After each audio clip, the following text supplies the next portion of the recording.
আসসালামু আলাইকুম। কেমন আছেন সবাই? আই হোপ সবাই অনেক বেশি ভালো আছেন। সবাইকে জানাই রমজানুল মোবারক।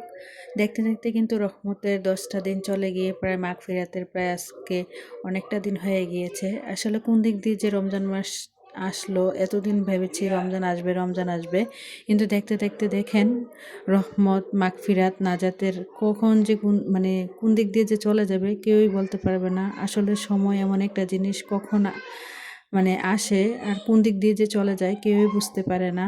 দেখবেন এতদিন সবাই ভেবেছিলাম যে রমজান আসবে, এখন আবার ভাবছে যে ঈদ আসবে ঈদ আসবে, কিন্তু দেখবেন কোন দিক দিয়ে ঈদও চলে যাবে কেউই বুঝতে পারবো না। তো যাই হোক, চলে এসেছি আর কি। আজকে সকালে ঘুম থেকে উঠেই অনেক কিছুই আর কি অফ ক্যামেরাতে করে নিয়েছি। তো বাজার থেকে আর কি এখানে তুমকার দানা, তারপরে দেখা গিয়েছে যে ইসু ফুলের বসি আর খেজুর বাসা শেষ হয়ে গিয়েছিল আর কি।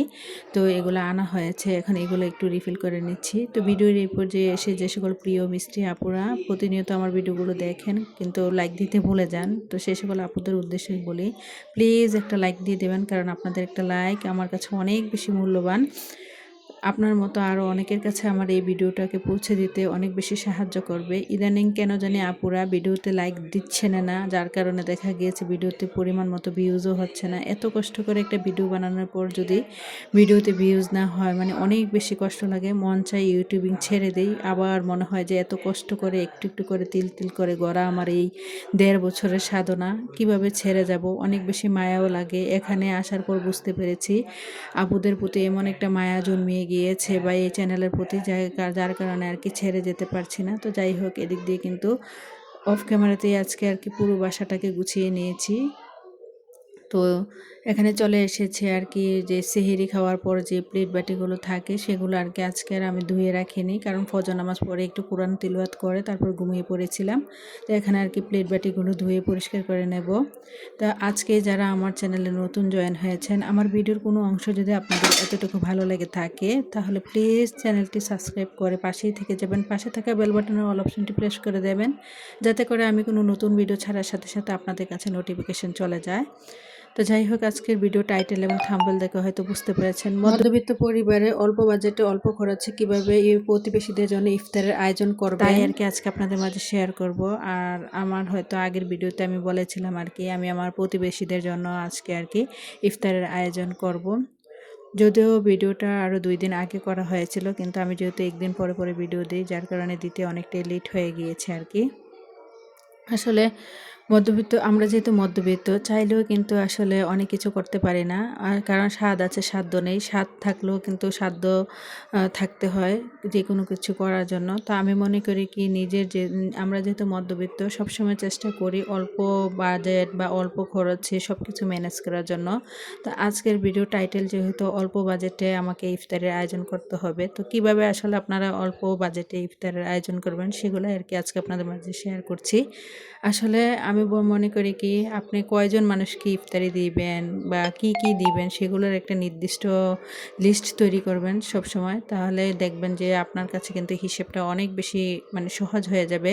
তো আমি যেহেতু প্রায় 5 জন মানুষকে ইফতারি দেব, তো 5 জন মানুষেরকে কি কি ইফতারি দেব আর মানুষ কয়জন সেই অনুযায়ী আর কি আমি হিসেব করে নিয়েছি। আমি হিসেব করেছি বাহির থেকে যদি আমি এইগুলা ইফতারিগুলো কিনে আনতে যাই, যদিও এক প্লেট 5 জনকে ইফতারি দিতে গেলে যদি কম হলেও যদি আমি 200 টাকা করে ইফতারি কিনে নিয়ে আসি, তাহলেও কিন্তু আমার প্রায় 1000 টাকা আর কি হিসেব করেছি। আসলে হিসেব করে চলাকে কেউ কৃপণতা বলবেন না, কারণ হিসেব করে চলা কিন্তু আমাদের ভবিষ্যতের জন্য অনেক বেশি একটা উপকারী জিনিস। আজকের হিসেব ভবিষ্যতের কিন্তু আপনার সঞ্চয় হয়ে দাঁড়াবে। আর টাকা পয়সা এমন একটা জিনিস, এখন বর্তমান সময়ে সব জিনিসের দাম অনেক বেশি। আমি মনে করি কি আমরা যদি হিসেব করে না চলি, টাকা কোন দিক দিয়ে আসবে আর কোন দিক দিয়ে যাবে আমরা কেউ টেরই পাবো না। তাই আর কি সব সময় মনে রাখবেন, সংসারটাকে চালাতে গেলে হিসেব, বুদ্ধি, ধৈর্য, কষ্ট, পরিশ্রম সব কিছুই করতে হয়। হয়তো একটু নিজে কষ্ট করবেন, তাও যদি সংসারে টাকা বাঁচাতে পারেন তাও মন্দ কি বলেন তো। তো যাই হোক, আজকে যেহেতু আমি ইফতারের আয়োজন করব, তো এখানে আর কি জিরার গুঁড়া শেষ হয়ে গিয়েছিল। আর আজকে কিন্তু যে ডাল আর কি, যে পেঁয়াজুর যে ডাল আর কি, এগুলো ব্লেন্ড করে নেব। তা আমি যেই কথা বলছি, আসলে যারা মধ্যবিত্ত আছেন তারা চাইলেও কিন্তু আসলে বাহির থেকে ইফতারি কিনে এনে দেওয়াটা আমি মনে করি একদমই বোকামি। আপনি যতজন মানুষকে ইফতারি দেন না কেন, তার একটা নির্দিষ্ট, প্রথমে একটা নির্দিষ্ট মানে হিসেব করে নেবেন, লিস্ট করে নেবেন আপনার লোক সংখ্যা কয়জন, তারপরে আপনি কি কি আইটেম রাখবেন সেগুলোরও একটা নির্দিষ্ট হিসেব করে রাখবেন বা লিস্ট তৈরি করবেন। আর সেগুলো বাহির থেকে কিনে আনতে আপনার কত টাকা খরচ হবে সেগুলোরও একটা নির্দিষ্ট বাজেট আর কি হিসাব করবেন। তারপরে আমি মনে করি কি, আপনার কাছে যদি মনে হয় যে বাহির থেকে কিনে আনলে আপনার খরচটা কম হবে, তাহলে আপনি বাহির থেকে কিনে আনতে পারেন। আর আপনার যদি মনে হয় যে না, বাসায় এগুলো বানালে আমার খরচ কম পড়বে, তাহলে বাসায় কিন্তু একটু নিজে কষ্ট করে পরিশ্রম করে হলেও কিন্তু এগুলো বানিয়ে নেবেন। তো আমি হিসেব করে দেখেছি, আমি যেহেতু প্রায় 5 জনকে আর কি ইফতারি দেব, তো 5 জনকে ইফতারি দেব, 5 ইফতারির মানে আইটেমে কি কি রাখবো সেগুলো হিসেব করেছি, কত টাকা যাবে তাও কিন্তু হিসেব করেছি।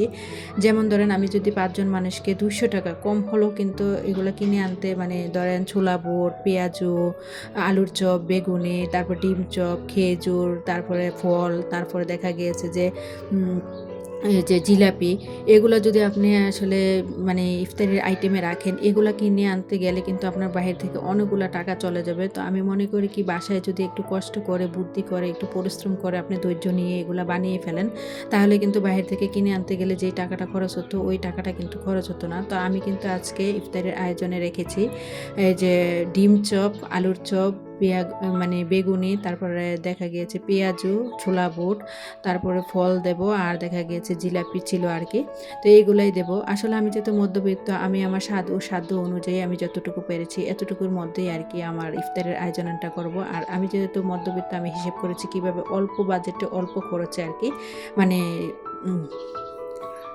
ইফতারির আয়োজনটা করতে পারি।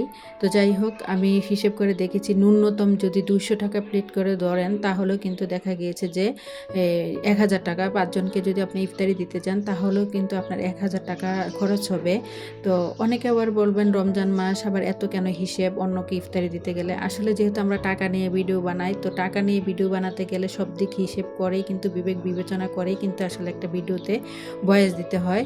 তো আমি এখানে যেহেতু বলেছি অল্প বাজেটে অল্প খরচে আর কি কীভাবে প্রতিবেশীদের জন্য ইফতারের আয়োজন করব, তো আসলে দেখা গিয়েছে যে আমি যেহেতু নিজে অল্প বাজেটের মধ্যে ইফতারিটা তৈরি করছি, তো সেটাই আর কি আজকে আপনাদের মাঝে শেয়ার করলাম। কেউ আবার খারাপ কিছু মনে করবেন না। অনেকে ভাববেন যে ইফতারি দেওয়া সোয়াবের কাজ। ঠিক আছে, আমি মানি যে ইফতারি দেওয়া সোয়াবের কাজ। আসলে আল্লাহ তাআলা তো নিজেই বলেছেন, আপনি অন্যকে কি দিবেন না দিবেন বা অন্যকে কি দান করেন, এক হাত মানে ডান হাতে দিলে বা হাত যেন না জানে। তো আসলে আমরা কি আমার যদিও আসলে ইচ্ছে ছিল না আর কি আপনাদের মাঝে এই কথাগুলো শেয়ার করা, তারপর যেহেতু আমাকে টাকা নিয়ে ভিডিও বানাতে হয় তার জন্য আর কি বললাম। তো প্লিজ আপুরা কেউ কিছু মনে করবেন না। তো যাই হোক, এখানে আর কি আজকে যেহেতু আমি ইফতারির আইটেমে দেখা গিয়েছে যে ছোলা বুট, তারপর পেঁয়াজু, আলুর চপ, বেগুনি, তারপরে ডিম চপ রেখেছি। এই যে ডিম চপগুলো আর কি এক এক করে ভেজে নিচ্ছি। তো আমি মনে করি কি, 200 টাকা করেও যদি প্লেট আপনি প্রতিবেশীদের জন্য ধরেন, তাহলে কিন্তু 10 জনকে দিতে গেলে প্রায় 2000 টাকা, আর 5 জনকে দিতে গেলে কিন্তু আপনার 1000 টাকা। তো আসলে 200 টাকায় একটা প্লেট হয় না। হিসেব করে দেখেন, একটা পেঁয়াজু, তারপর দুইটা আলুর চপ, দুইটা পেঁয়াজু করে যদিও দিতে যান, দুইটা আলুর চপ, দুইটা ডিম চপ যদি দিতে চান, তারপরে 2টা করে বেগুনি যদি দিতে চান, তারপর 5টা করে যদি পেঁয়াজু দিতে চান, তারপরে ছোলা বুট দিতে চান, ফল দিতে চান, তারপরে দেখা গিয়েছে খেজুর, তারপরে দেখা গিয়েছে জিলাপি, এগুলো দিলে কি আপনার 200 টাকা প্লেট হবে? কখনো হবে না। তো ন্যূনতম আমি ধরেছি 200 টাকা। 200 টাকা ধরে যদি আপনি 5 জনকে ইফতারি দেন, তাও কিন্তু আপনার 1000 টাকা চলে যাবে। তো আমি মনে করি কি, আসলে বাজার থেকে এগুলা এত কড়া দাম দিয়ে কিনে না এনে, দেখা গিয়েছে বাজারে কিন্তু দেখা গিয়েছে অনেক ভাজা পোড়া তেল দিয়ে এগুলো আসলে ভাজা হয়, যেগুলো আসলে আমাদের স্বাস্থ্যের জন্য অনেক বেশি ক্ষতিকর। তো আমি মনে করি কি, নিজেরা যদি একটু কষ্ট করে কম বাজেটে অল্প খরচে যদি নিজেরাই বাসায় আর কি এই ইফতারের আয়োজনগুলো বানাই বা ইফতারের আয়োজনগুলো করে নেই, এতে করে কিন্তু দেখবেন আমাদেরই সংসার খরচটা অনেকটাই কমে যাবে, বা সংসার খরচটা আর অত বেশি লাগবে না, বা বাজার থেকে কিনে আনলে যে টাকাটা চলে যেত হয়তো সেই টাকাটা আর লাগবে না, সেই টাকাটা চাইলে কিন্তু আপনি সেভিং করতে পারেন বা জমাতে পারেন, বা এই টাকাটা দিয়ে কিন্তু দেখা গিয়েছে আপনার সংসারেরই অন্য একটা জিনিস আপনি কিনতে পারেন বা আপনার শখের জিনিস কিছু কিনতে পারেন। তো নিজে যদি একটু কষ্ট করে বাসায় এগুলো বানিয়ে নেই, দেখা গেছে রমজানের উপলক্ষে কিন্তু আমার রমজানের বাজার করেইছিলাম, হয়তো দেখতে পেয়েছেন অল্প বাজেটে আমি কিন্তু রমজানের বাজার করেছিলাম। তো ওই বাজার থেকেই কিন্তু এই আজকের এই আয়োজনগুলো হয়ে গিয়েছে। আমার কিন্তু আর এক্সট্রাভাবে কোনো কিছু কিনে আনতে হয়নি, শুধুমাত্র কিনে আনতে হয়েছে ফল আর জিলাপি আর কি, আর না হয় খেজুর, আলুর মানে বেগুনি, আলুর চপ, পেঁয়াজু, ছোলা বুট সব কিছুই কিন্তু আমার বাসায় ছিল। তো এই অল্প বাজেটে অল্প খরচেই কিন্তু আমি কিন্তু ইফতারের আয়োজনটা করে নিয়েছিলাম। মাশাল্লাহ, দেখেন এখানে কিন্তু আপনাদের সাথে কথা বলতে বলতে কিন্তু আমি সব কিছু ভেজে মানে একদম কমপ্লিট করে নিয়েছি, আর এখানে কিন্তু একদম থালাগুলো সাজিয়ে নিয়েছি। এখন চলে যাব আর কি সবাইকে দিয়ে আসার জন্য। যদিও আপনাদের মাঝে শেয়ার করার আসলে কোনো কিছু কাউকে দিলে আসলে এগুলা মিডিয়াতে প্রকাশ করা বা আসলে কাউকে দেখানো, লুক দেখানো কোনো কিছু আসলে আমার ইচ্ছে ছিল না। যদিও আসলে আমার যেহেতু টাকা নিয়ে ভিডিও বানাতে হয়, যার কারণে আর কি আপনাদের মাঝে শেয়ার করলাম। তো অলরেডি কিন্তু আমি সবার বাসায় ইফতারিগুলো দিয়ে এসেছি। তো প্রায় ইফতারির সময়ও কিন্তু হয়ে এসেছে। তো এখানে আর কি আমাদের জন্য এখানে মুড়ি মাখা করছি। আসলে বাঙালি বলে কথা, বাঙালিরা কিন্তু মুড়ি মাখা ছাড়া ইফতারি জমে না। আর আমার কাছে মুড়ি মাখাটা এত বেশি ভালো লাগে কি বলবো রমজানের সময়।